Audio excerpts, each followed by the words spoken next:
Recording मान लो start कर, हो गया, लो ओके। कर दिया ममता जी ने।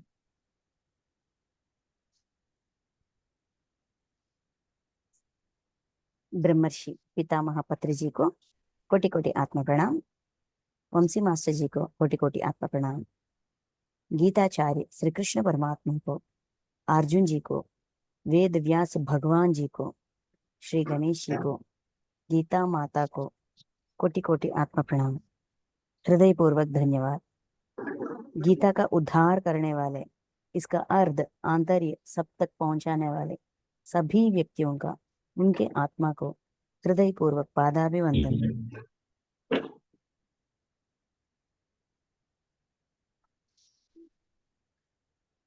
तो मास्टर्स, हम क्षेत्र क्षेत्रज्ञ विभाग योग, जब अर्जुन जी को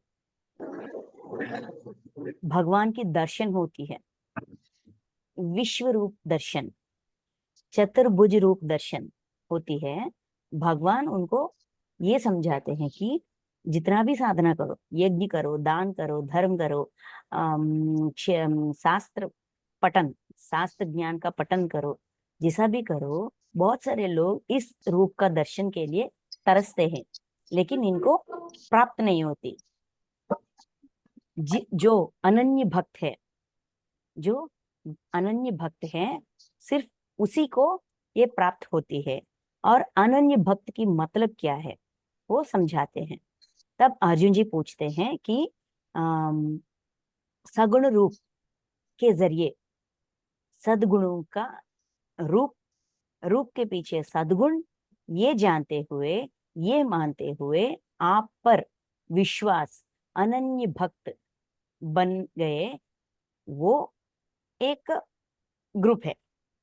निराकार रूप, सिर्फ चेतना, चेतना को मानते हुए, चेतना को समझते हुए, मानते हुए, भगवान को, भगवान पर अटूट विश्वास रखते हुए अनन्य भक्त होने वाले भक्त भी है। ऐसा भक्त है, भक्त है और वैसा भक्त है। इन दोनों में कौन अति श्रेष्ठ है, कौन आपको बहुत अच्छा लगते हैं, ऐसा अर्जुन जी पूछते हैं। तब भगवान भक्ति योग, भक्ति की मतलब, असली मतलब, और सगुण रूप, निराकार रूप, ये प्रोसेस और वो प्रोसेस, इन दोनों के मतलब समझाते हैं। और कौन सा मार्ग थोड़ा आसान है आचरण में, वो समझाते हैं। फिर भक्ति की मतलब समझाते हैं, और भक्ति की मतलब है विश्वास।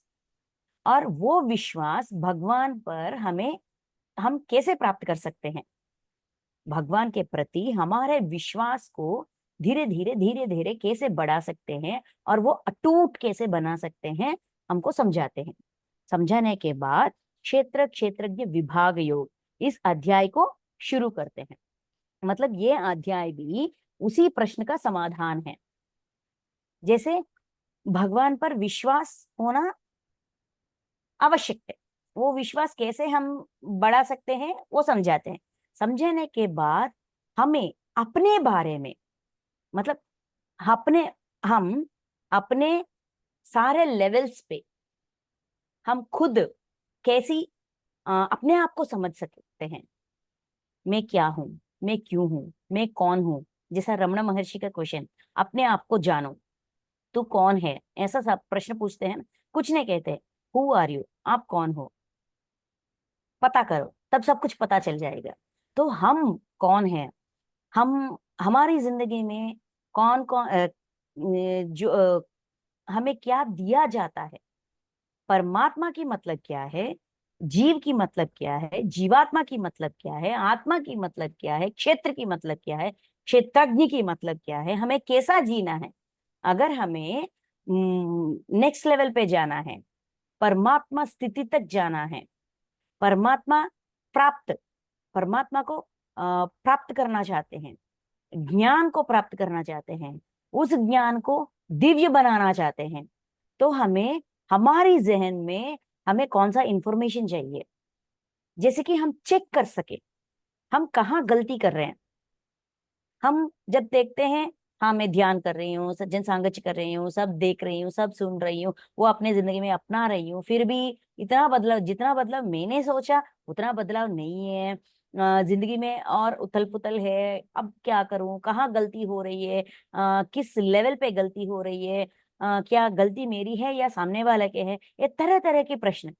आध्यात्मिकता स्पिरिचुअलिटी में साधना करते करते बहुत सारे डाउट्स आते हैं, संदेह आते हैं, शंकाएं आते हैं। तो इन सब को दूर करने के लिए ये ज्ञान इस अध्याय में क्षेत्र, क्षेत्रज्ञ, ज्ञान, ज्ञेय, क्षेत्रज्ञ संबंध, ये सब कुछ हमको समझाते हैं। 5 to 6 टॉपिक्स होते हैं, ये सारे टॉपिक्स हमको समझाते हैं ताकि हम खुद को अलग अलग विभागों में बांट के, कौन से विभाग में गलती हो रही है हमारे ना जानते हुए, ना पहचानते हुए, कहाँ हम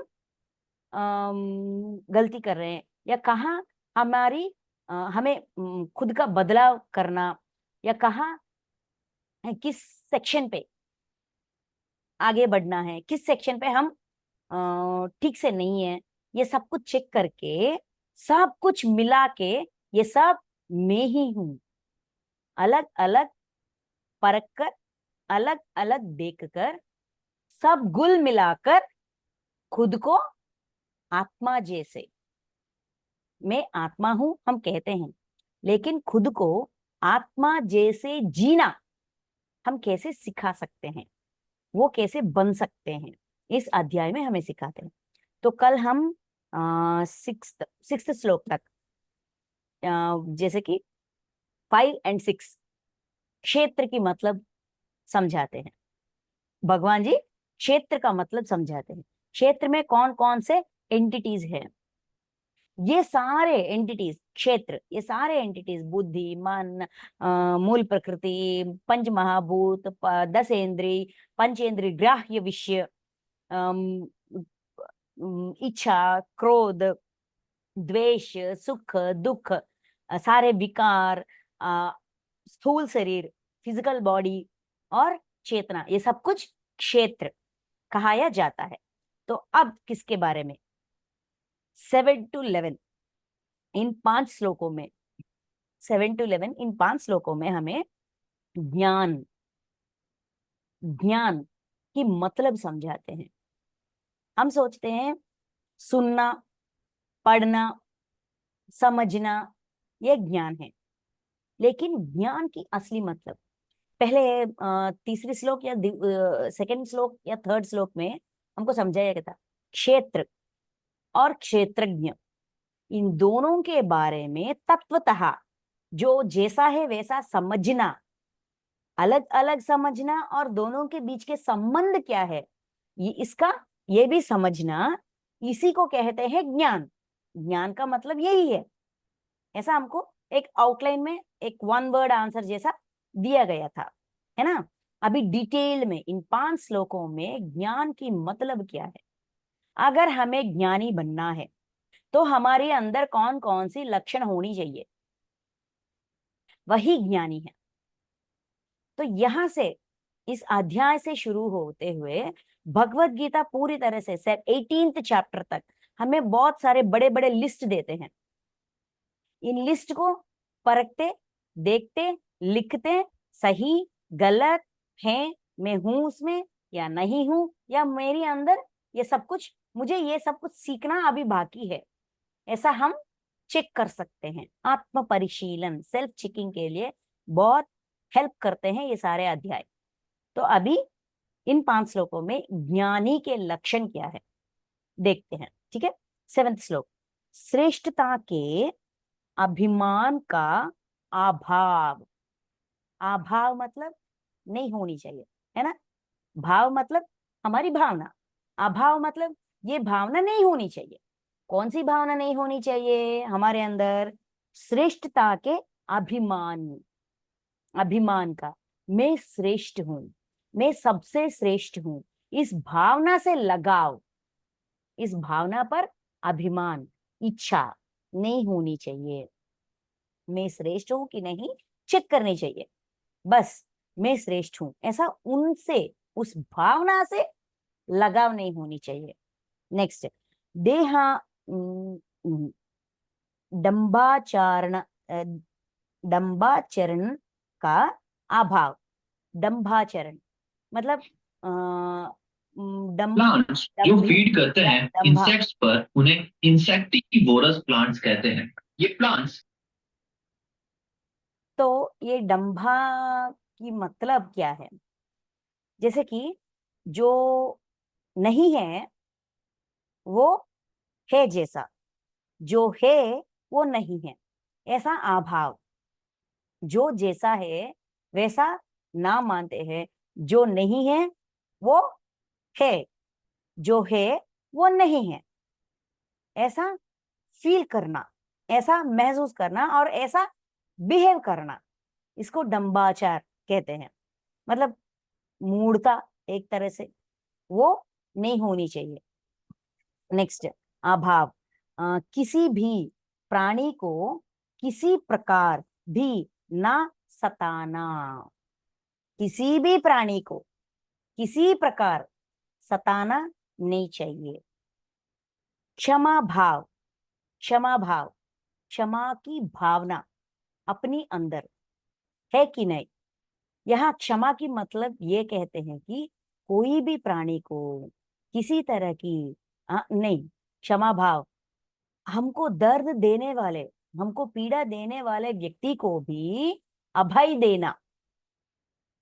अरे यार तुमने मुझे दर्द दिया, मैं भी तुम्हें दर्द दूंगा, नहीं मैं तुम्हारे पास नहीं आऊंगा, तुम्हारी कोई सहायता नहीं करूंगा, ये भी क्षमा भाव नहीं है।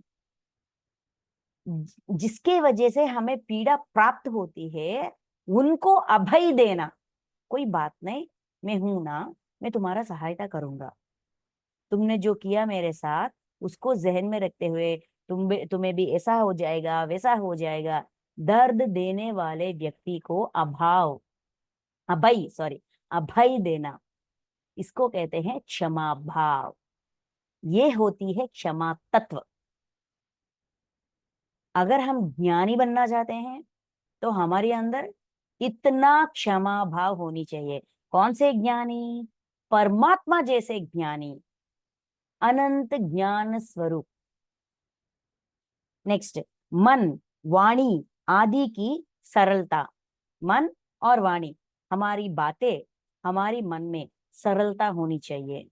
श्रद्धा भक्ति सहित गुरु की, श्रद्धा भक्ति सहित गुरु की सेवा। बाहर भीतर श्रद्धा भक्ति सहित गुरु की सेवा, गुरुओं की सेवा करनी चाहिए, वो भी श्रद्धा और भक्ति के साथ। श्रद्धा इंटेंशन, भक्ति विश्वास, जो हमें सीख, जिनसे हमें सीख मिलती है उन पर हमें श्रद्धा भी होनी चाहिए और भक्ति भी होनी चाहिए। अवसर मिलने पर सेवा भी करनी चाहिए। तो यहाँ गुरु की मतलब जिनसे हम जो जो सीखते हैं, छोटी से छोटी बातें क्यों ना हो, वो सब हमारे गुरु बन जाते हैं। तो उन सबकी सेवा, अवसर मिलने पर सेवा करने के लिए सिद्ध होनी चाहिए और उन पर वो सेवा, अरे यार करना चाहिए ना, वरना ऋण ऋण बन जाएगी, ऐसा नकारते हुए या चिड़चिड़ी से नहीं, श्रद्धा से और विश्वास से। ये एक और लक्षण। नेक्स्ट, बाहर भीतर की शुद्धि। बाहर और भीतर, बाहर की मतलब शरीर, भीतर मतलब अंतरंग, अंतःकरण की शुद्धि। अपने शरीर का पोषण हमारी दायित्व है, शरीर को भी शुद्ध रखना चाहिए। और बाहर अंदर अपनी अंतःकरण में सिर्फ सद्गुण को ही रखना चाहिए। अगर कोई दुर्गुण है उसको धीरे धीरे निकालनी चाहिए, दुर्गुण को सद्गुण में बदलनी चाहिए। नेक्स्ट, अंतःकरण की स्थिरता और मन इंद्रियों सहित शरीर का निग्रह। अंतःकरण की स्थिरता, अपनी अंतःकरण में, अपनी अंतरंग में स्थिर रहनी चाहिए। मतलब जो भी हमारा टारगेट है या हमारा मूल कारण है, उस कारण को स्थिर रखनी चाहिए। हमेशा बदलते बदलते, यस, अगर कुछ हुआ मेरी जिंदगी में, कुछ हुआ या मैं कुछ सीखना चाहता हूँ या मैं कुछ बनना चाहता हूँ, तो मैं क्यों, कौन सा, मतलब मेरा फर्स्ट प्रेफरेंस क्या है, उसी पर अड़े रहना, स्थिरता। अगर ये सारे सिचुएशंस मेरी सीख, मेरी लर्निंग, जो मैं बनना चाहता हूं उसी के लिए ये प्रस्तुत हुए हैं, वो जो मूल सूत्र है उसको ना भूलना, हम उस पर अड़े रहना अपने अंतरंग में। नेक्स्ट, मन इंद्रियों सहित शरीर का निग्रह। मन पर, इंद्रियों पर और शरीर पर निग्रह, जैसे कि अपनी वश में होना। जब चाहे उसका इस्तेमाल किया, अगर उसका आवश्यकता नहीं है बस उसको रोक सके। ऑन कहो तो ऑन हो सके, ऑफ कहो तो ऑफ हो सके, इतना वश में रखना, मतलब किसी को दबाव से नहीं, जो सही उसके लिए हमारे इंद्रियों को खोलना चाहिए। जो सही नहीं है वहां हमारा आवश्यकता नहीं है, हमारी बात करने की आ, हमारी पात्र नहीं है वहां पे, तब हमें मौन रहनी चाहिए, हमारे मुंह बोलनी नहीं चाहिए उस समय। अगर हम कहे अरे यार यहाँ हमें कोई बात करने की आवश्यकता नहीं है, बस बंद, मौन रहो, तो वो मौन रहनी चाहिए। ये बातें हमको हमारे अंदर डिस्टरबेंस, उतल पुतल करेंगे, तो मत सुनो उसको, अपने दिमाग तक नहीं ले जाने का, मन तक नहीं ले जाने का, तो वो रुकना चाहिए। ऐसा मन की विचारों में भी जो हिंसा पूर्वक है ऐसा विचार नहीं करनी चाहिए। जो अहिंसा पूर्वक है, जो धर्म है, वही विचार करनी चाहिए। ऐसा अपने मन, अपने इंद्रियां और अपने शरीर को अपने वश में रखना, ये भी ज्ञान प्राप्त करने के लिए हमारे अंदर होना चाहिए, ऐसा लक्षण है। नेक्स्ट 8 श्लोक। इस लोक और परलोक के संपूर्ण भोगों में आसक्ति का अभाव। इस लोक और परलोक, इस लोक का भोगों के प्रति, परलोक के भोगों के प्रति। हम सोचते हैं ना, अगर मैं पुण्य करूंगी, अगर मैं अच्छे अच्छे कर्म करूंगी तो मरने के बाद मैं स्वर्ग लोक में जाऊंगी, स्वर्गादि लोकों में जाऊंगी और सुख प्राप्त करूंगी, भोग प्राप्त करूंगी, ऐश ऐश करूंगी, ऐसा भावना होती है, ऐसा इच्छा होती है। इस लोक की भोगों पर और परलोकों की भोगों पर, संपूर्ण भोगों में आसक्ति का अभाव, इंटेंशन नहीं रखनी चाहिए, क्योंकि हमारा काम क्या है, दिव्य ज्ञान प्रकाशी बनना, ज्ञान प्राप्त करना, अपने अंदर दिव्यत्व को समाना, परमात्मा के स्थिति तक पहुंचना। कितने कितने लेवल्स है, वो सारे लेवल्स को धीरे धीरे पार करके वहां तक जाना। उसके लिए हमारा प्रयास पर ही हमारी दृष्टि होनी चाहिए, ना कि उनके फल पर। तो इसीलिए इस लोकों के भोग और परलोकों के भोग पर अभाव, आसक्ति नहीं होनी चाहिए। नेक्स्ट, अहंकार का भी अभाव, अहंकार को भी छोड़नी चाहिए। जन्म, मृत्यु, जरा और रोग आदि में दुख और दोषों का बार बार विचार करना। जन्म, मृत्यु, जरा, रोग। जन्म, मृत्यु मतलब डेथ, जरा मतलब ओल्डनेस, वही बूढ़ापन, और रोग मतलब डिजीज। इन 4 विषयों के प्रति हम जो दर्द फेस करते हैं, जो पीड़ा फेस करते हैं, इस पीड़ा के पीछे दोष का बार बार विचार करना, दुख का दोष, इस दुख के पीछे मेरा दोष क्या है, जो वंशी मास्टर ने हमको सिखाया था। अपने दुख का कारण खुद ढूंढो, दुख दोषों को विचारण करना, ये भी हमारा ही दायित्व है। क्योंकि हमारे दुख के पीछे क्या कारण है सिर्फ हमें पता चलता है, वो भी जब हम विचार करते हैं, उन पर गौर करते हैं, उन पर दृष्टि रखते हैं, तभी हमको पता चलता है। बस दुख मत हो, दुख मत हो, दुख मत हो, ये कैसा मुमकिन है?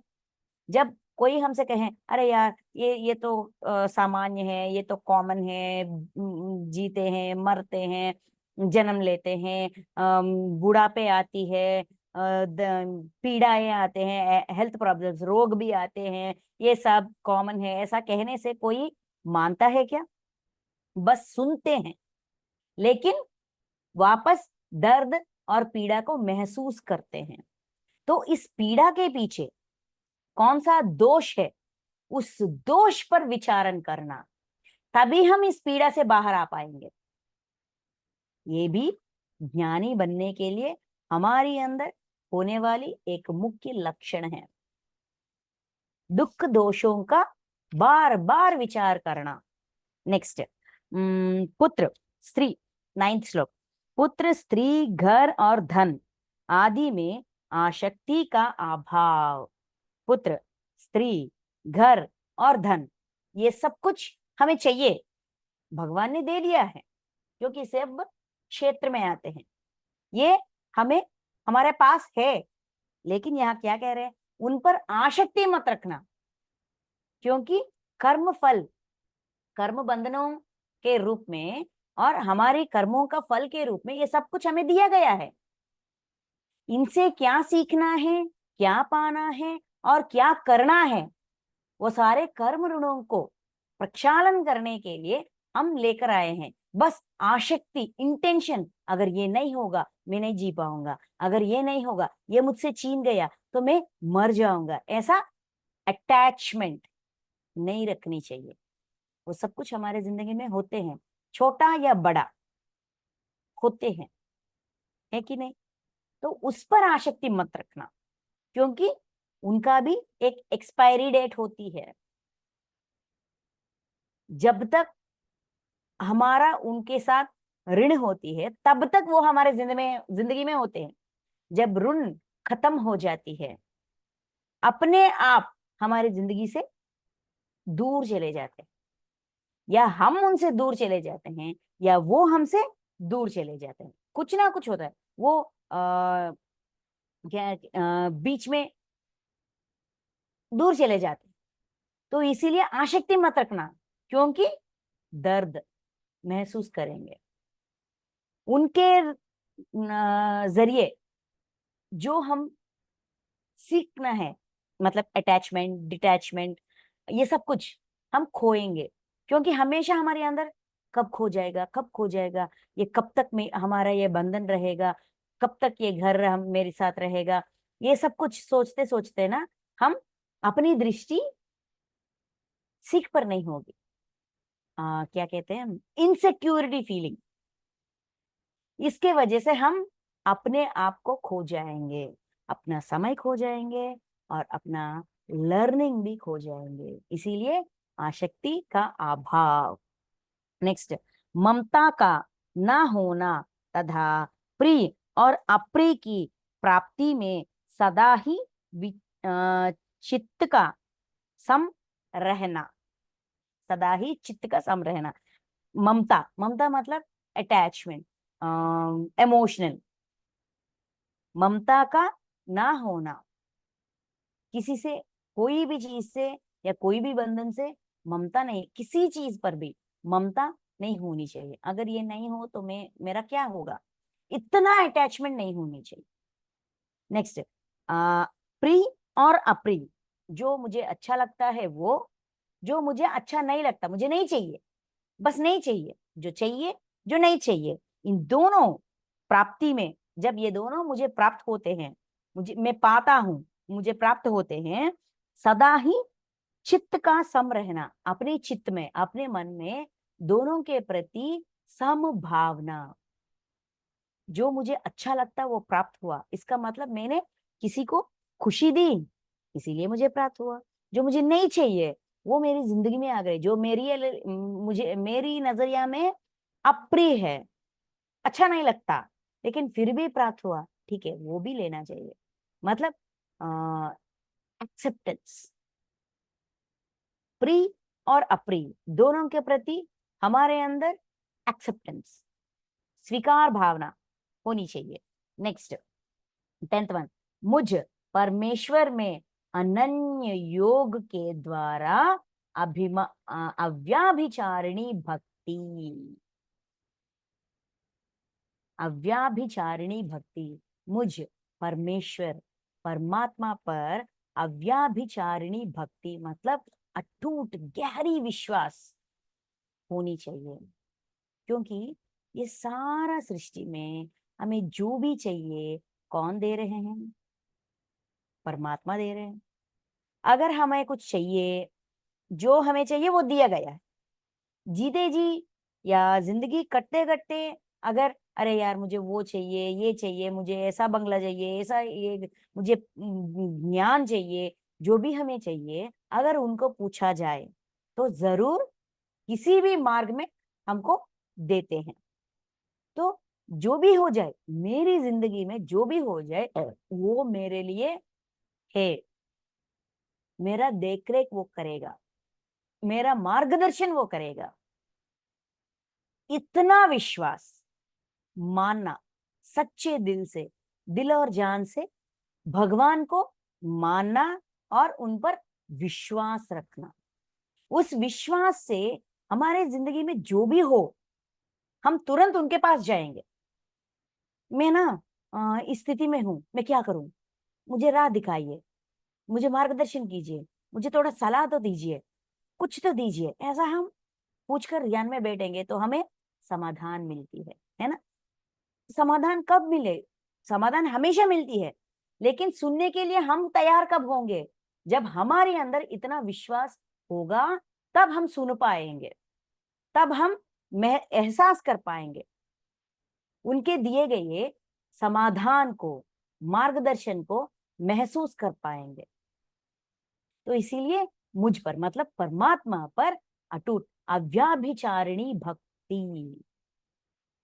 सब पूरा जमाना एक तरफ, भगवान एक तरफ, इतना विश्वास होनी चाहिए। नेक्स्ट, तथा एंड एकांत और शुद्ध देश में रहने का स्वभाव मतलब एकांत। यहाँ एकांत अलग है और एक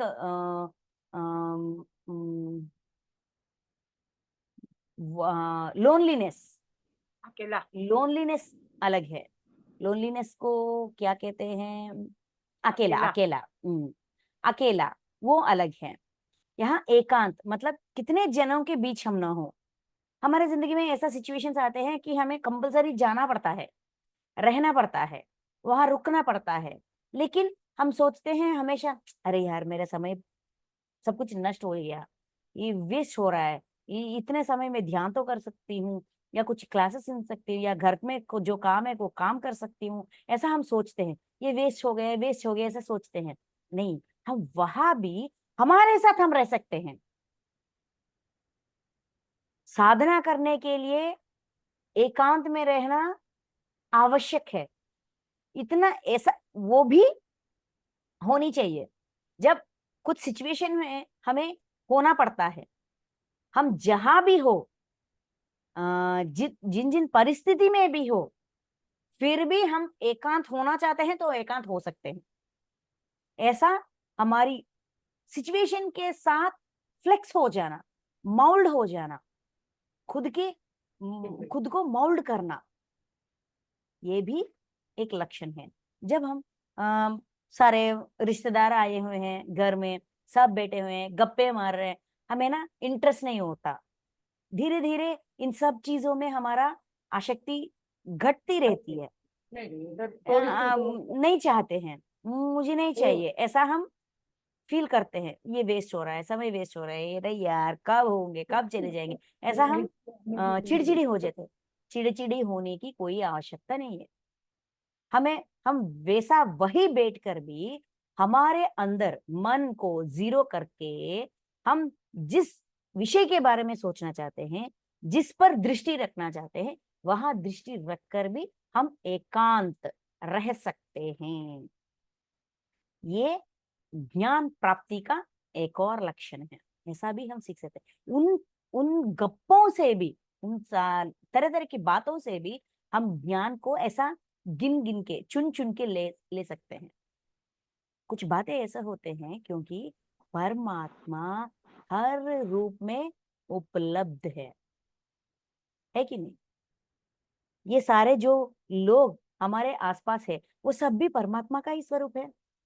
अगर हम लेने के लिए तैयार है, अपने अंदर जीरो स्टेज, चिड़चिड़ी, टाइम वेस्ट हो गया, ऐसा तरह तरह की सोच को जीरो करके, मतलब निकाल के, इस सिचुएशन से मुझे क्या सीखना है, क्या सीख मिल रही है, अगर हम अपनी दृष्टि उन पर रखेंगे तो उनके बातों में भी हमें ज्ञान दिखेगा, परमात्मा का दिया गया संदेश भी मिलेगा। इसीलिए प्रदेश कोई भी हो, एकांत में रहना ये ज्ञान प्राप्ति का एक और लक्षण। नेक्स्ट, और विषय आसक्ति मनुष्यों के समुदाय में प्रेम का ना होना। विषयाशक्ति जन, जो व्यक्तियां, जिन मनुष्यों को सिर्फ विषय भोगों में ही आसक्ति है, मतलब पूरी तरह से भौतिक प्रपंच का इंटरेस्ट है, सिर्फ और सिर्फ विषयों की प्रति आसक्ति है, उन व्यक्तियों पर, ऐसा मनुष्यों पर दृष्टि ना रखना। उनके बीच रहते हुए भी अरे यार ये लोग ना पूरी तरह से फिजिकल लाइफ का ही इंटरेस्ट है, कोई स्पिरिचुअलिटी पे कोई इंटरेस्ट ही नहीं है, ऐसे लोग हैं, वैसे लोग हैं, ऐसे कहने की आवश्यकता भी नहीं। बस उनका स्थिति वैसा है, एक्सेप्ट कर लो। हमारी स्थिति वैसी ऐसी है, एक्सेप्ट कर लो। जो जैसा है वैसा स्वीकारते हुए उनको, उनसे अपने आप को अलग रख सकते हैं, शरीर भावना से नहीं, मन की भावना से, अपनी दृष्टि को वहां से निकालकर जहां चाहिए वहां रख सकते हैं।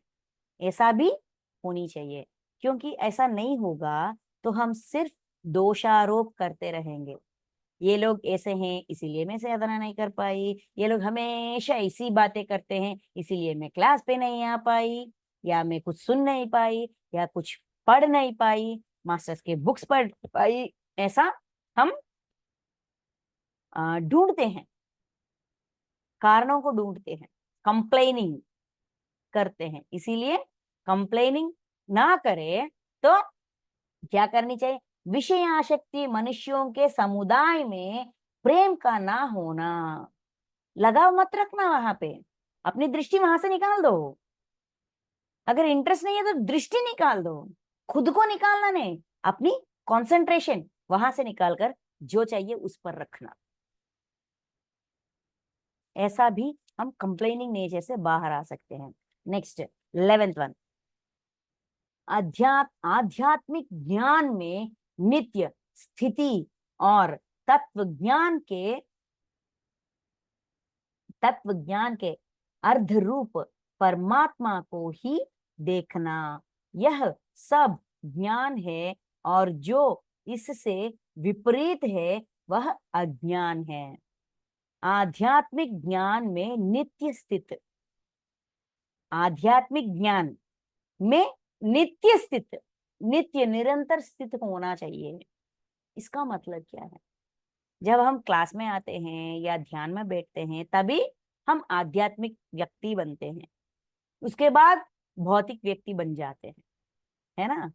भौतिक जीवन में जीते हुए भी हमेशा हमारी जहन में आध्यात्मिकता, मतलब मेरी जीवात्मा, मैं कौन हूं, मैं क्या कर रही हूं, मैं क्या सीख रही हूँ, आज सुबह से लेकर शाम तक मैंने क्या सुना, क्या कहा, क्या किया, क्या नहीं किया, कौन सा वर्क पोस्टपोन किया, कौन सा वर्क कर नहीं पाई, किससे मुझे चिड़चिड़ी हुई, या किससे मुझे मेरा झगड़ा हुआ, कौन सी बात मुझे दर्द दे रही है। ऐसा हमेशा खुद के बारे में सोचते हुए क्या बदलना है, क्या नहीं बदलना है, ऐसा जो भी हम सुनते हैं इस क्लासेस में या ध्यान में, हमारे अनुभव, इस सब को पूरा समय अपने अंदर स्थापन करने के लिए ही यूज करना। इसलिए नित्य स्थित हमेशा वही जहन में, वही लर्निंग में होनी चाहिए। नेक्स्ट है, और तत्व ज्ञान के अर्ध रूप परमात्मा को ही देखना। परमात्मा को तत्व ज्ञान के अर्ध रूप, सिर्फ परमात्मा की मतलब ये है वो है, सोचना अलग। परमात्मा का तत्व को पूरी तरह से जानकर उस नजरिया से परमात्मा को समझने की प्रयास करना। यह सब ज्ञान, ये सारे विषय 7वें श्लोक से लेकर 11वें श्लोक तक जो जो पॉइंट्स हमें दिया गया है, ये सारे पॉइंट्स ज्ञान का लक्षण या ज्ञानी का लक्षण है। इसके विपरीत मतलब ऑपोजिट्स अज्ञान है, का ऑपोजिट्स अज्ञान। ठीक है। नेक्स्ट 12th से लेकर 12th श्लोक से 18th श्लोक तक ज्ञेय, ज्ञेयम, ज्ञेयम की मतलब, अभी तक ज्ञान का मतलब, ज्ञान का लक्षण क्या है या ज्ञान क्या है, या मैं ज्ञानी हूं कि नहीं हूं, जैसा भी हम चेक करें, जैसा भी हम सोचे, वो लिस्ट तो हमको दिया गया है। अभी इन 8 श्लोकों में, सॉरी 6 श्लोकों में, 7 श्लोकों में हमें ना ज्ञेयम इसके बारे में कहते हैं। देखते हैं, जो जानने योग्य है तथा जिसको जानकर मनुष्य परमानंद को प्राप्त होते हैं, उसको भली भांति कहूंगा। वह अनादि वाला पर ब्रह्म ना सत्य ही कहा जाता है ना असत्य ही। जिसको जानने के बाद मनुष्य को और जानने के लिए कोई आवश्यकता नहीं है, पूरी जानकारी मिल जाएगी, ताकि मनुष्य किसी का मैंने कुछ जाना नहीं, मैंने कुछ सीखा नहीं, ऐसा कोई सीख अधूरा रह गया, ऐसा अभाव नहीं होगा, ऐसा भावना ही नहीं होगा। उसके बारे में मतलब परमात्मा के बारे में अभी कहूंगा, ऐसा भगवान कह रहे। और फर्स्ट पॉइंट, जो सत्य है और असत्य भी है, पर ब्रह्म का ना सत्य ही कहा जाता है ना असत्य। वो ना तो सत्य है ना असत्य है। सत्य मतलब जिसका नाश होती है, असत्य मतलब जिसका नाश नहीं होती, वो नाश होने वाले में भी नहीं है और नाश ना होने वाला में भी नहीं है। तो क्या है? वह सब और हाथ पैरों वाला, सब और नेत्र सिर और मुख वाला तथा सब और कान वाला है, क्योंकि वह संसार में सबको व्याप्त करके स्थित है। तो सत्य सोचे तो सत्य है, असत सोचे तो असत है, सत्य और असत से भी परे है परमात्मा। इसको कैसा समझना चाहिए, इसका मतलब क्या है? बस शब्द का अर्थ पता चला, आंतर्य क्या है? आंतर्य ये है कि सब और मुख सिर नाक कान आंख हाथ पैर सब होने वाला, मतलब उनका कोई अलग आकार नहीं है। अब तक अर्जुन जी ने क्या कहा? मेरा दर्शन हुआ है, इस रूप का दर्शन, उस रूप का दर्शन। तो यहाँ क्या कह रहे हैं? मेरा एक रूप या दो रूप नहीं, इस संसार में, इस सृष्टि में जितने भी आकार है, वो सारे आकार परमात्मा का ही आकार है। जीव, जंतु, मनुष्य, सारे समुदाय, उन सबका हाथ, पैर, कान, मुंह, सिर, सब परमात्मा का ही है। तो परमात्मा सारे और सब जगह में प्रस्तुत है, हम सब के रूप में, सारी प्राणी कोटि के रूप में। तो इसीलिए सत्य है, शरीर सत्य है, असत है, जीवात्मा असत है, तो वो सत्य भी है और असत भी है ना। नेक्स्ट, क्योंकि वह संसार में सबको व्याप्त करके स्थित है। इस पूरे संसार में वो व्याप्त है, वो स्प्रेडेड है, व्यापक शक्ति, मतलब फैला हुआ है इस पूरे संसार में सारे। और वह कहते हैं ना विश्वरूप दर्शन में, मैं आगे नमस्कार, पीछे नमस्कार, ऊपर नमस्कार, नीचे नमस्कार, यहाँ नमस्कार, वहां नमस्कार, कहाँ भी रहे हो, जहां भी, वहां आप दिख रहे हो। तो ये पूरा संसार में फैले हुए है। तो इसीलिए ये परमात्मा का असल स्वरूप। नेक्स्ट 14 वह संपूर्ण इंद्रियों के विषयों को जानने वाला है। सारे इंद्रियों के विषय, इंद्रियों के जरिए हम जो जो विषय को पहचानते हैं, महसूस करते हैं, एहसास करते हैं, चाहते हैं, ये सब कुछ उनको पता है। वो संपूर्ण इंद्रियों के विषयों को जानने वाले हैं। आंखों से देखते हैं, कानों से सुनते हैं, नाक से सूते हैं, जीभ से महसूस करते हैं, स्वाद को महसूस करते हैं, चमड़ी से एहसास कर पाते हैं। ये सारे सारे इमोशंस, सारे इंद्रियों के विषयों को ज्ञान है, वो ज्ञान है। परंतु लेकिन वास्तव में सब इंद्रियों से रहित है। सच्चाई में इंद्रियों से रहित। क्यों इंद्रियों से रहित? क्योंकि उनके लिए वो, उनका अलग सा कोई शरीर नहीं है ना।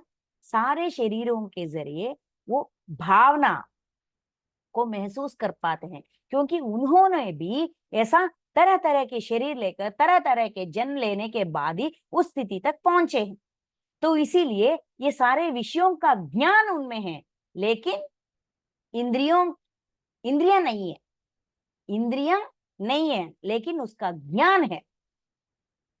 तथा एंड आसक्ति रहित होने पर भी सबका धारण पोषण करने वाला, और निर्गुण होने पर भी गुणों को भोगने वाला है। आसक्ति रहित, उनके अंदर कोई आसक्ति नहीं है, मुझे ये चाहिए, वो चाहिए, मुझे ये बनना है, वो बनना है, ऐसा कोई आसक्ति नहीं है। फिर भी सबका धारण और पोषण करते हैं। धारण मतलब हमें जो चाहिए देते हैं, हमें ज्ञान प्राप्ति के लिए जो शरीर चाहिए, जो इंद्रियां चाहिए, जो भी चाहिए देते हैं, वहां से छोड़ते नहीं, हमारा पोषण भी करते हैं, देख रेख करते हैं। उनके अंदर ऐसा करना है, ऐसा आसक्ति नहीं है। हम देखिए, हमारे अंदर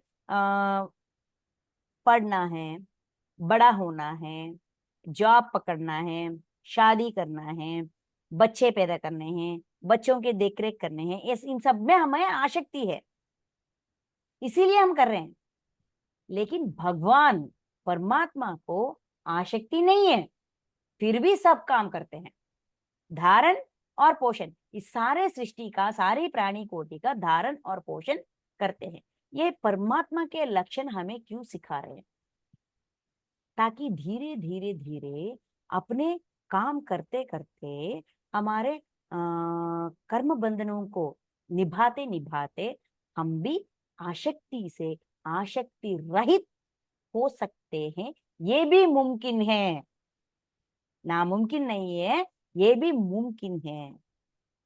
ये हमको समझाने के लिए खुद के बारे में हमको बता रहे हैं। ठीक है, नेक्स्ट। और निर्गुण होने पर भी गुणों को भोगने वाले हैं। वो निर्गुण है, लेकिन गुणों के प्रभाव क्या है उनको पता है, गुणों के बारे में पता है, लेकिन वो निर्गुण है। मतलब जिस गुण को जैसा, जिस समय, जिस तरह से उनका उपयोग करना है उसको पता है। निर्गुण में गुणों होते हुए ही, गुणों का गुण हमारे अंदर होते हुए भी निर्गुण जैसा जी सकते हैं, निर्गुण जैसा रह सकते हैं, ये हमको समझा रहे। नेक्स्ट, वह चराचर, 15 श्लोक, वह चराचर सब के बाहर भीतर परिपूर्ण है और चर अचर रूप भी वही है। वो चराचर सब भूतों के बाहर भीतर परिपूर्ण है। चर अचर, चराचर मतलब जो चलते हैं और जो नहीं चलते हैं, ये दोनों सब भूतों को, सारे प्राणियों में, प्राणियों के बाहर भी वही है और भीतर भी वही है। मतलब ये सारा शरीर परमात्मा से ही उपलब्ध है। इसके अंदर की चैतन्य, आत्म चैतन्य, जीवात्मा, वो भी परमात्मा का ही है, परिपूर्ण है, कंप्लीटली, कंप्लीटली है, परिपूर्ण है। और चर अचर रूप भी वही है, वो सारे रूप भी परमात्मा। देखिए, इस सृष्टि में दो कुत्ते एक जैसे नहीं दिखते, दो मनुष्य भी एक जैसे नहीं दिखते, ट्विंस होते हुए भी, जुड़वे होते हुए भी उनके रूप में, उनके होलिया में थोड़ी तो डिफरेंस होती है कि नहीं? इतने तरह तरह के रूप, तरह तरह के आकार, तरह तरह के रंग, ये सब कुछ भी परमात्मा की ही। तो हमारे अंदर जो भेदभावना होती है ना, वो अलग, हम अलग, ये अलग, वो अलग, ये सब कुछ पूरी तरह से अपनी जहन में से, अपनी आत्मा में से भी ये भेदभाव को निकालने के लिए परमात्मा के तत्व को बार बार बार बार बार बार बार बार कहाया जा रहा है। अब हम सीखते सीखते इस जिंदगी में धीरे धीरे इस भेदभाव को निकालने के लिए प्रयास कर रहे हैं। अगर ये भेदभाव हमारी आत्मा में रह गई तो ना जानते हुए भी हम उसका प्रकट करेंगे, उसको हमारे रिएक्शंस में ये भावना अचानक आ जाएगी। इसीलिए गहराइयों में देखो, अगर है तो निकाल दो, क्योंकि वो रूप में ही हूं, वो शरीर में ही हूं, वो चैतन्य में ही हूं, वो भावना में ही हूं, गुण हूं लेकिन निर्गुण हूं, इंद्रिय हूं लेकिन इंद्रियातीत हूं। ये दोनों मुमकिन है, ऐसा समझाते हैं। नेक्स्ट, और वह सूक्ष्म होने से अविज्ञ अविज्ञेय है तथा अति समीप और दूर में भी स्थित वही। अति सूक्ष्म, अगर कुछ जानना चाहते हैं तो अति सूक्ष्म मतलब माइक्रो ऑर्गेनिजम्स होते हैं ना, वो रूप भी, वो शरीर भी परमात्मा है, अति सूक्ष्म भी परमात्मा है। अति सूक्ष्म जाना जाते हैं, परमात्मा का स्वरूप है। इसीलिए होने से अविज्ञेत, इतने छोटे हैं कि हम जान नहीं पाते। मतलब हमारी नेकेड आइज से, इस आंखों से हम माइक्रो ऑर्गेनिजम्स को देख नहीं पाते हैं कि नहीं, है ना? छोटे छोटे कीड़ों को या बैक्टीरिया को हम देख नहीं पाते। तो जो हम देख नहीं पाते, इतना सूक्ष्म स्वरूप में भी वो उपलब्ध है। और तथा अति समीप में और दूर में भी स्थित है, समीप में भी है और दूर में भी है। हमारी भावना से अगर हम सोचते हैं कि भगवान हमें कब प्राप्त होगा, वो भक्त है इसीलिए उसको प्राप्त हुआ, तो वो दूर हो जाएंगे। यहाँ भगवान हमसे दूर नहीं जा रहे हैं, हमारी भावना से हम वो हमसे बहुत दूर है ऐसा हम फील कर रहे हैं, हम ऐसा एहसास कर रहे हैं। अगर हमें उन पर विश्वास होगी और वो विश्वास अटूट होगी तो हमें वो मेरा साथ है, मेरे साथ है, मेरे पास है, मैं जो भी पूछूं, मेरे अंदर जो भी डाउट है वो क्लियर करेंगे, ऐसा पास महसूस करते हैं। अगर वो मेरी साथ है तो वो मेरे साथ है, वो मेरे साथ नहीं है मेरा देख रेख नहीं करेंगे, वो मेरा शत्रु है, या मैं जब भी मैं पूछूं मेरा सहायता नहीं करेंगे, अगर हमारी सोच ऐसा है वो दूर प्रतीत लगेगा। दूर सोचो तो दूर, करीब सोचो तो करीब, वो हम पर डिपेंड करती है लेकिन उन पर नहीं। नेक्स्ट 16th वन, वह परमात्मा विभाग रहित एक रूप से आकाश के सदृश परिपूर्ण होने पर भी चराचर संपूर्ण भूतों में विभक्त सा स्थित प्रतीत होते हैं, तथा वह जानने योग्य परमात्मा विष्णु रूप से भूतों को धारण पोषण करने वाला और रुद्र रूप से संहार करने वाला तथा ब्रह्म रूप से सबको उत्पन्न करने वाला है। जैसा आकाश, यहाँ आकाश को एग्जाम्पल देकर, आकाश देखने से एक है, जहां भी देखो एक लगती है, लेकिन सारे रूपों में अलग अलग दिखते हैं। मतलब हमारे शहर का आकाश ऐसा है, दिल्ली में आकाश ऐसा है, या ऐसा हमें प्रतीत होती है, लेकिन आकाश सब सब जगह एक ही है, पूरा एक ही नाम है, एक ही रूप है, लेकिन ऐसा अलग अलग प्रतीत होता है। वह परमात्मा विभाग रहित है, उनको विभजन करना, परमात्मा को विभजन करना नामुमकिन है, लेकिन हम उनको उनको डिवाइड करते हैं, विभाजन करके अलग अलग नामों से अलग अलग रूपों से देखते हैं। ये हमारी सोच है। विभाग रहित एक रूप से आकाश के सदृश परिपूर्ण होने पर, आकाश की तरह संपूर्ण है, परिपूर्ण है, उनको विभाजन नहीं कर सकते, डिवाइड नहीं कर सकते, फिर भी चराचर संपूर्ण भूतों में विभक्त सा स्थित प्रतीत होते हैं, अलग अलग रूपों में मैं हूं ऐसा प्रतीत होते हैं, ऐसा हमें अभाव देते हैं। मतलब कहते हैं ना, यूनिटी इन डाइवर्सिटी।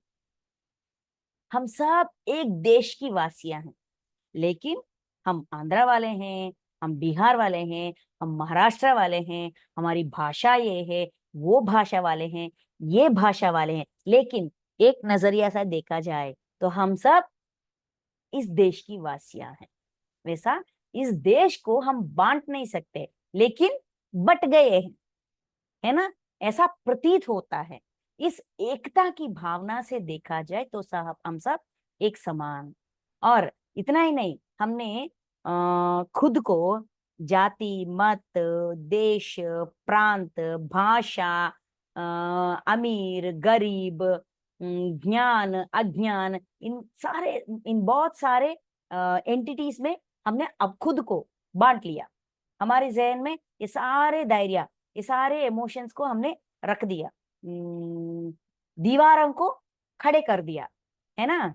अभी वो सारे दीवारों को निकाल कर फेंक दिया, भगवान ने इस ज्ञान देते देते सबको निकाल कर फेंक दिया। अब क्या कह रहे हैं, पोषण करने वाला विष्णु, रुद्र स्वरूप का शिव, सृष्टिकर्ता ब्रह्मा, वो सब में मैं ही हूं। क्योंकि भगवान के नाम पर भी हम झगड़ते हैं, खुद को अलग रखते हैं, है ना, खुद को विभाजन करते हैं, बांट लेते हैं। तो इसीलिए वो भी मैं ही हूं, ये भी मैं ही हूं, ये भी मैं ही हूं। भगवान के नाम पर भी विभाजन मत करो खुद को सुबह मैंने नीचे पढ़ा देखा कोई आपको। और आदमियों से या कोई है। प्राणी से विभाजन मत करो, उसमें भी एकता की भावना से रहना चाहिए।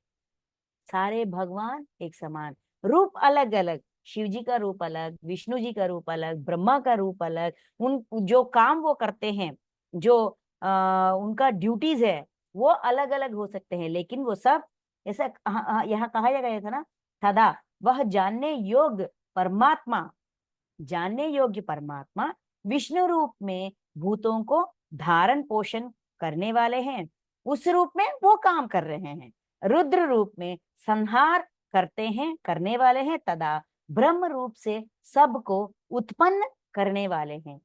जैसे कि हम हैं, है ना, हम एक ही बॉडी, अगर देखा जाए इस रूप मणिमाला, इसका एक ही बॉडी है, लेकिन मेरा आइडेंटिटी बेटी, सहेली, बीवी, क्या कहते हैं, बहू, माता, माँ, ननंद, कितने आइडेंटिटीज है। जब हम खाना पकाते हैं तो उस रूप में, जब हम बच्चों को पाठ पढ़ाते हैं तब उस रूप में, टीचर के रूप में, कुक के रूप में, जब घर की सफाई करते हैं तो मेड के रूप में, एक ही है, लेकिन तरह तरह के काम कर रहे हैं। काम के प्रति उस समय हमारा नाम बदल जाती है, बंधन के अनुसार वो हमारा नाम बदल जाती है, लेकिन हम एक ही है ना, मैं एक ही हूं ना। वैसा परमात्मा इस नाम से, इस रूप से ये काम कर रहे हैं, बस इससे ज्यादा कोई भेदभाव मत रखना। उस भेदभाव, भगवान के प्रति जो भेदभाव है, यही भगवान ग्रेट है, वो ग्रेट है, ये करते हैं, वो करते हैं, अगर ये नहीं है तो ये नहीं है, ये नहीं है तो शिव जी नहीं है तो विष्णु जी नहीं है, विष्णु जी नहीं तो शिव जी नहीं है, ऐसा वो भी निकाल दो। ये बात गीता में 5000 साल पहले हमको कहाया गया है। ये कहने के बाद ही इस धरती पे वैष्णव मत, शिव मत, इन लोगों में झगड़ा, लड़ाई, मारना, ये सब कुछ हुआ था, क्योंकि सबको एक नजरिया से देखना, एकता की भावना, मैं, मेरा, भगवान के नाम से भी हम झगड़ते हैं, खुद को ठेस पहुंचाते हैं, सामने वालों को भी ठेस पहुंचाते हैं। तो इसीलिए ये भावना भी निकाल दो, ये भेदभाव को भी निकाल दो। नेक्स्ट 17, वह परम ब्रह्म ज्योतियों का भी ज्योति एवं माया से अत्यंत परे कहा जाता है। वह परमात्मा बोध बोध स्वरूप, भोग स्वरूप, बोध स्वरूप, जानने के योग्य एवं तत्व ज्ञान से प्राप्त करने योग्य है, और सबके हृदय में विषय रूप, विशेष रूप से स्थित है। ज्योतियों में भी ज्योति है, परम ज्योति, मतलब यहाँ ज्योति की मतलब क्या है, ज्ञान की ज्योति। अगर हमारे अंदर ज्ञान की ज्योति जलाना चाहते हैं तो परमात्मा हमारा सहायता करेंगे, क्योंकि वो परम ज्योति है, वो ज्ञानी का भांडागार है, अनंत ज्ञान स्वरूप है। तो इसीलिए अगर ज्ञान का ज्योति अपने अंदर जलाना चाहते हैं तो हमें उन पर विश्वास रखना और उनका मार्गदर्शन में खुद को ज्योति स्वरूप बना सकते हैं। एवं माया से अत्यंत परे, माया परमात्मा को कुछ कर नहीं सकती, मतलब वो मोह में नहीं जाते, क्योंकि उनके जहन में ये मेरा नहीं है, ऐसा कोई भेदभाव नहीं है, सब मैं ही हूं। एकता, इसीलिए माया से परे है। वह परमात्मा बोध स्वरूप और जानने योग्य एवं तत्व ज्ञान से, अगर परमात्मा को जानना चाहते हैं तो उनके तत्व से जानना चाहिए, उनके तत्व से, उनका असली रूप से जानना चाहिए, तभी उनके बारे में पता चलेगा। ज्ञान स्वरूप और तत्व स्वरूप परमात्मा है। एवं और अगर अपनी ज्ञान से और जो जैसा है वो मानने से हम परमात्मा को प्राप्त कर सकते हैं, उनसे जुड़ सकते हैं और उनसे जो सीखना है सीख सकते हैं। योग प्राप्त करने योग्य है, तत्व ज्ञान से प्राप्त कर सकते हैं और सबके हृदय में विशेष रूप से स्थित है और सारे प्राणी कोटि के हृदय में स्थित है विशेष रूप से। कहते हैं ना सेवेंथ बॉडी, हमारा शरीर का सेवेंथ बॉडी विश्वमय को निर्वाणमय कोश, इस निर्वाणमय कोश के जरिए सारे प्राणी कोटि में वो उपलब्ध है। यही हृदय है। हृदय का स्थान कहाँ है पता नहीं, दिल का स्थान पता है क्योंकि वो शरीर में है। हृदय एक शरीर है, सेवेंथ बॉडी। इस सेवेंथ बॉडी के रूप में सारी प्राणी कोटि में परमात्मा स्थित है। बस हम वो शरीर का इस्तेमाल कर रहे हैं कि नहीं कर रहे हैं वो हम पर डिपेंड करती है। अगर इस्तेमाल करेंगे तो पता चलेगा। ठीक है, नेक्स्ट 18th इस प्रकार क्षेत्र तथा ज्ञान और जानने योग्य परमात्मा का स्वरूप संक्षेप से कहा गया। तो क्षेत्र के बारे में हमें समझाया गया था, ज्ञान के बारे में समझाया गया था और ज्ञेय मतलब जानने वाले परमात्मा, इसको ज्ञेय इस श्लोक में ज्ञेय कहते हैं। ठीक है, स्वरूप संक्षेप में ब्रीफली थोड़े थोड़े कहाया गया है। मेरा भक्त इसको तत्व से जानकर, बस कहा किसी ने कहा मैंने मान लिया नहीं, तत्व से जो जैसा है वो सा समझना, परखना, फिर आचरण करना, ये तत्व होती है। तत्व से जानकर मेरे स्वरूप को प्राप्त होता। जब तत्व से हम जानने के प्रयास करेंगे तो हम उस स्वरूप को मतलब परमात्मा के स्थिति तक उस तत्व को अपने अंदर आसानी से निक्षिप्त कर सकते हैं। ठीक है, नेक्स्ट अभी 19 to 23 क्षेत्रज्ञ के बारे में समझाते हैं। तो कंटिन्यू करें या यहाँ रुके?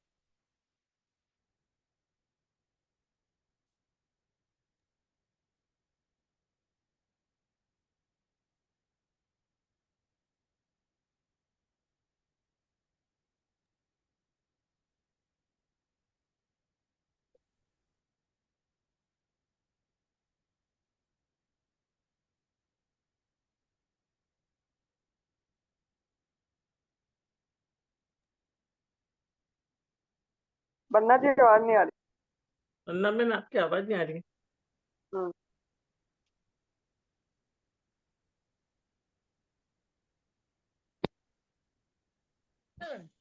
कह रही हूँ 18 तक हमने लिया अभी तक, राइट? मेरे ख्याल से क्योंकि पूरा तो नहीं होगा, मैंने काउंट किए पॉसिबल नहीं है। 34 तक है, 19 से 34 तक है। हाँ 19, यस यस, अभी और रह गए। तो मेरे ख्याल से हम किसी के कोई प्रश्न है तो वो ले लेते हैं, वो ज्यादा बेटर रहेगा। 5-7 मिनट और उसके बाद में सेशन एंड करेंगे। थैंक यू, बहुत अच्छा था। लेकिन ये Thank you, आज आपने masters. बहुत शांति से, जल्दबाजी नहीं की, बहुत अच्छा किया। बिकॉज ये चैप्टर ही ऐसा है, इसको ध्यान से न सुनो, धीरे धीरे तो उतरे नहीं, ऐसा है। Thank you. सो मास्टर मैं अनम्यूट कर रही हूँ सभी को।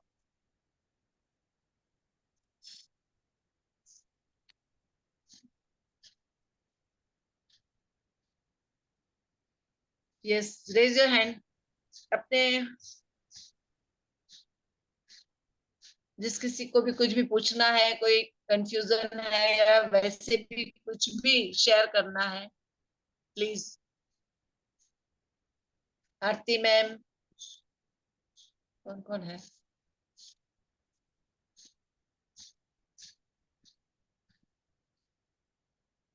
किसी को? रीता जी, सावित्री जी।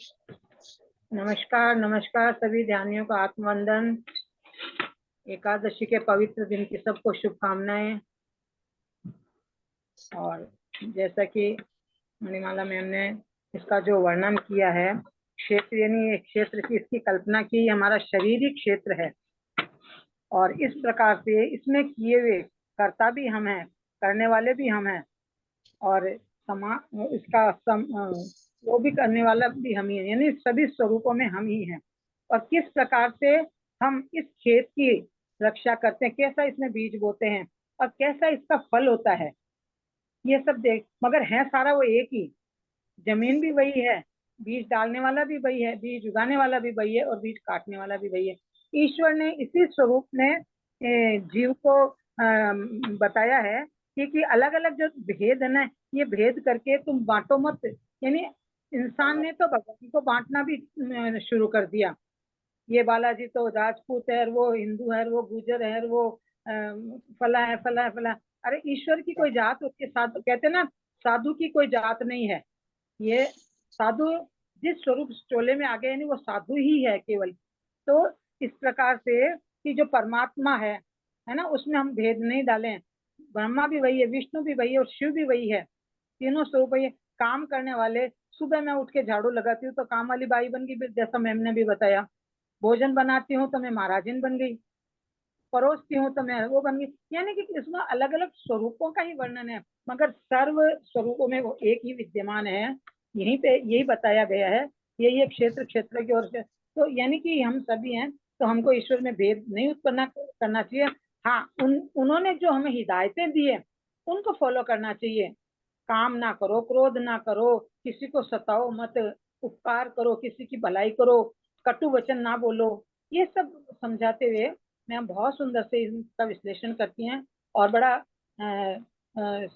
दिल में उतरता है शब्दवाई। तो बहुत बहुत धन्यवाद है। और गीता महाग्रंथ की कौन व्याख्या कर सकता है? ये तो अद्भुत ग्रंथ है जो हम सुनते हैं और जो भी अपनी मति के अनुसार ग्रहण कर सकते हैं। बहुत बहुत धन्यवाद है मैम आपका, बहुत सुंदर आपने विवेचन किया, बहुत सुंदर, अति उत्तम। Thank you ma'am. Thank you, thank you masters. किसी का और किसी का शेयरिंग? आरती सभी को मैम आप कुछ? आत्मवंदन, सभी को हाँ, यस आत्मवंदन। रीता जी। और हम सच में मतलब इसीलिए अब समझ में आ रहा है कि गीता पे क्यों सब लोग कसम खिलवाते हैं कोर्ट में भी, कि गीता पे कसम हाथ रख के कसम खाइए। तो क्योंकि इसका जो ज्ञान है वो इतना अद्भुत है और इसको मतलब आत्मसात करना ही सबसे बड़ी बात। और मतलब इसमें इतनी अच्छी अच्छी चीजें लिखी है, बताई है, पर बस वही है कि हमको समझ में आए। तो मैम थैंक यू, आपका इतना अच्छे से आपने समझाया। Thank you so much. Thank you ma'am. Thank you Rita ji, thank you ji. Aarti ji, और कोई कुछ कहना चाहता है? गार्गी जी? तो समझाया मणिमाला मैडम, सरल भाषा में समझाते हो, आप सबकी समझ आ जाती है। आपकी मीठी मीठी बोली में सब सुनते बोलते बोलते आज हमारे बरसात भी हो गई आपके साथ। बिल्कुल हमारे सही। बरसात हुई नहीं, हमारे बरसात पहली दो दूसरी बरसात है, एक पहले वाली थोड़ी, आज बहुत अच्छी बरसात हुई, बड़ा अच्छा लगा। आपका आवाज बहुत अच्छी आती है, समझाते क्लियर हो ना, सरल भाषा में समझाते समझ आता है, हमें थैंक यू मैम। इसका अमल करना है। थैंक यू जी जी जी। वंदना मैम, हाँ जी। नेक्स्ट हफ्ते, नेक्स्ट वीक मैं आ नहीं पाऊंगी, बाहर जा रही हूँ। तो ओके, आने वाले हफ्ते पूरा हफ्ते मंडे टू फ्राइडे ले सकते हैं? फ्राइडे शायद नहीं मिल पाएगा बिकॉज थर्सडे? हमारा स्पिरिचुअल टैबलेट चलेगा। या सो ओके, डेट डेट बता दूंगी आपको। 22 से हाँ नहीं, जुलाई है हाँ या नेक्स्ट तो वीक होगा। हाँ 5th 5th 6th 7th नहीं हो पाएगा। ओके, सो मतलब 12th हाँ अगस्त 12th 13th 14th 15th 4 days।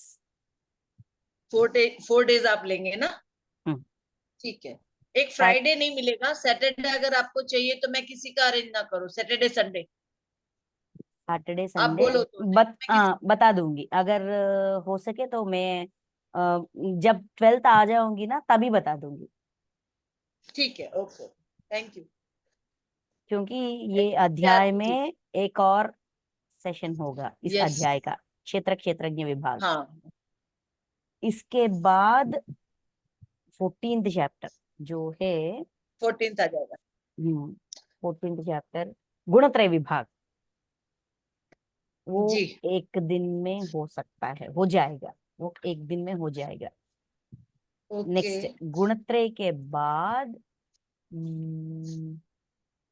पुरुषोत्तम योग।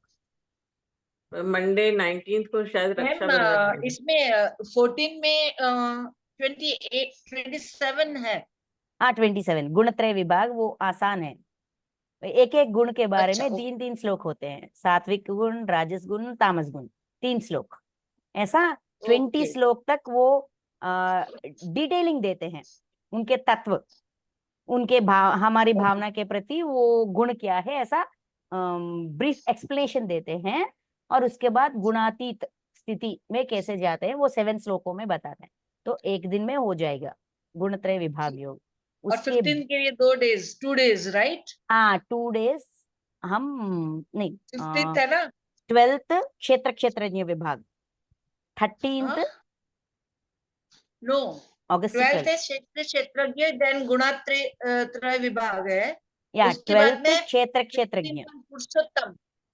14th and 15th नहीं, डेट्स में बता रही हूँ, चैप्टर नेम नहीं। ओके, अगस्त 12th क्षेत्रज्ञ विभाग पेंडिंग, जो 19 से लेकर हाँ, 34 तक श्लोक। Yes yes okay, yes, next अगस्त 13th गुणत्रय विभाग योग, यस, ये पूरा हो यानी कि जाएगा, 14th। जी जी जैसा भक्ति योग हो गया ना वैसा पूरा हो जाएगा। जी जी जी। 14th और 15th अक्षर ब्रह्म योग, अक्षर नहीं है, पुरुषोत्तम। पुरुषोत्तम योग यस यस सॉरी, yes, पुरुषोत्तम योग। तो उस जी जी, वीक 3 चैप्टर्स कंप्लीट हो जाएंगे। 15 तक ले रहे हैं ना आप? हाँ हाँ, यस, पूरा हो जाएगा 14 एंड हाँ 15 में 15th chapter right? Yes, good good, ठीक तब है, हमारा 3 चैप्टर्स रह जाएंगे। ओके। दैवासर संपत्ति विभाग योग, श्रद्धात्रय, देन मोक्ष संन्यास। मोक्ष संन्यास योग बहुत लंबा है, वो पूरा हफ्ता चाहिए, उसमें ब्रेक नहीं होना, हो सके तो 5 days, मतलब फ्राइडे को छोड़कर सैटरडे भी ले लेंगे। Done done done done. आप कहोगे तो संडे भी आपके नाम। संडे में नहीं आऊंगी, मेरा पति मेरा दिन है, मेरा दिन है, तूने किसी को दे दिया। Okay okay, done done done, ठीक है ठीक है। आरती जी कुछ कहना चाहते थे लेकिन आई थिंक अब वो लेफ्ट हो गए हैं। तो मे बी अगस्त और सितंबर फर्स्ट वीक हमारा भगवत गीता खत्म हो जाएगा, अगर मेरा कोई प्रोग्राम अचानक ना बने तो। नम्रता सुनती रहो। मैं भी नहीं हूँ उसके बाद, तो इसलिए 12 13 नहीं, अभी 14 तो ये 15 हाँ यस, ये अगस्त आ जाएगा क्या? हाँ यस, मैं भी कंसिडर। ठीक है मास्टर्स, बहुत बहुत धन्यवाद मणिमाला मैम, बहुत अच्छी तरह से एक्सप्लेन किया, thank you so much. Thank you ma'am. आपके ज्ञान की वर्षा करने के लिए हमें बहुत अच्छी तरह से आप समझाते हो, कोटि कोटि धन्यवाद आप सबको। धन्यवाद धन्यवाद। जी गार्गी जी बोलिए, सबका मंगल हो, रेखा जी सबका बोलने मंगल हो। लगी। Thank you ma'am. सबका मंगल हो, सुख शांति समृद्धि कम सबके घरों हो, सबके कल्याण मन हो, सब स्वस्थ रहे, मस्त रहे रहे, अपने घरों में। सब ठीक में आते रहे और अपना ध्यान करें। Thank you, love you, love love you, love you, thank you, Thank you, thank you Masters. Ma'am, thank you ma'am, Thank you so much. Thank you so much. Thank thank you. You. Thank you. Ram Ram ji, Ram Ram. Ram Ram Ram Ram. Ram Ram, सबको Ram Ram. Ram Ram Ram. Okay बस, bye bye, Radhe Radhe. Radhe Radhe. ग्यारस के दिन बहुत अच्छी चीज सुनी है हमने। जी ग्यारस के दिन बहुत अच्छी चीज सुनी है हमने। हाँ, वास्तव में सही बात। Thank you. चलो एंड गीता करें। एकादशी के दिन ओके। तो विशेष हाँ। रूप से भले हाँ। 2 श्लोक का जरूर पाठ करना चाहिए गीता का। और गीता की उत्पत्ति ही एकादशी के दिन अघन महीने में हुई थी। कुरुक्षेत्र के समय भगवान ने जो ज्ञान दिया था वो एकादशी का दिन ही था। आज एकादशी है, अच्छा। हाँ, उसी दिन उत्पत्ति आज का। एकादशी है। Thank thank you. You, thank you सभी का, थैंक यू, बहुत बहुत सभी को धन्यवाद। Thank you. Love you all.